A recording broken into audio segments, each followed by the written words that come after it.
আমরা যেভাবে সম্পদের টাকা অহংকার দেখাইতেছি, আমাদের অতীতকালে কি ছিল? আমাদের অস্তিত্ব ছিল না। আমাদের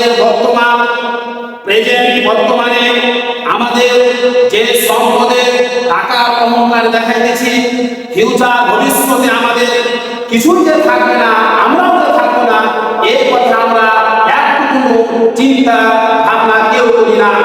আল্লাহ তাআলা মানুষকে রাস্তায় থাকা সাততলায় থাকা রাস্তায় উঠতে আল্লাহর কিছু লাগবে না। আমি যখন ঢাকা যাত্রাবাড়ি 2020 সালে গেছিলাম, রাস্তায় অনেক মানুষ শুয়ে থাকতে দেখেছিলাম। কয়েকটি মানুষের সাথে আমি তাদের